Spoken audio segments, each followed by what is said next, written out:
High guys, welcome back to my channel. चला आज काहीतरी वेगळं बनवूया. आज आपण बनवणार आहे गिलकाचं भरीत. याला पुण्यामध्ये घोसाळा असंही म्हणतात आणि तुमच्याकडे काय म्हणतात कमेंटमध्ये नक्की सांगा. चला तर आपण तयारी करूया. हे लसूण आणि हिरवी मिरचीचं वाटण करून घेणार आहोत. मिक्सरमध्ये दळून घेणार आहोत. वाटण करून झाल्यानंतर आता आपण हे गिलकांची वरची साल काढून घेणार आहोत. यांना सोलून घेतल्यानंतर त्यांचं पाठीमागचं आणि पुढचं हे जे टोक आहे ते आपल्याला चाकूने कापून घ्यायचं आहे. अशा रीतीने या गिलक्यांना आपल्याला खिसणीवरती किसून घ्यायचं आहे. तुम्हाला जसं आवडेल तसं तुम्ही मोठ्या याच्यावर सुद्धा करू शकता किंवा छोट्या खिसणीवर सुद्धा करू शकता. त्या रीतीने हे सगळं आपल्याला किसून घ्यायचं आहे. ते पाणी टाकून घ्यायचंय. या ठिकाणी मी तवा गरम करून घेतलेला आहे. आता याच्यामध्ये आपण तेल टाकूयात. त्यामध्ये थोडे जिरे टाकून घेऊयात. थोडे शेंगदाणे आपण घेतलेले ते टाकून घेऊया. त्यामुळे एकदम भन्नाट लागते बरं का ही रेसिपी. ही रेसिपी करायला सोपी आहे, तेवढीच खायला पण खूप मजेशीर लागते.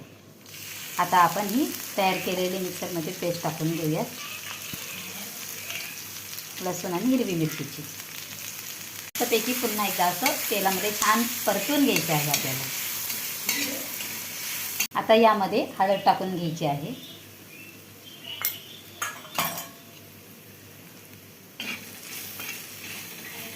त्याला पुन्हा एकदा असं छान परतून घ्यायचं आहे. हळद ते सगळं मिश्रण एकजीव करून घ्यायचं आहे. हळदीचं मिश्रण एकजीव झाल्यानंतर आता आपण त्याच्यामध्ये हे गिलकं किसून घेतलेलं ते टाकणार आहोत.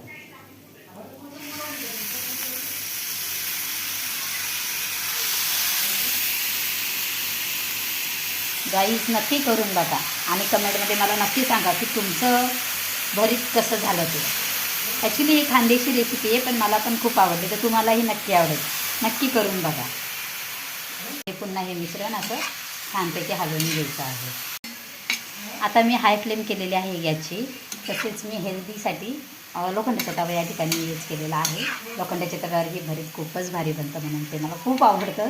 तुम्हीसुद्धा लोखंडाच्या तव्यावर नक्की करून बघा. आणि आता हे आपल्याला पाणी पूर्ण सुकेपर्यंत घ्यायचं आहे. म्हणजे आपण चवीपुरतं मीठ घालून घेऊया. ॲक्च्युली माझ्या नंदीचा फोन आलेला होता. तिच्या मुलीला माझ्याशी बोलायचं होतं, त्यामुळे थोडीशी आपली ठेचा थोडासा लागला होता. पण काय हरकत नाही, लोखंडाचा तवा असल्यामुळे ते काही जास्त जळाले नाही. अशा प्रकारे आपला ठेचा रेडी झालेला आहे आणि खूप भन्नाट लागतो. नक्की करून बघा. कमेंटमध्ये मला कसा झाला ते सांगायला विसरू नका आणि लाईक सबस्क्राईब करायला विसरू नका. थँक्यू.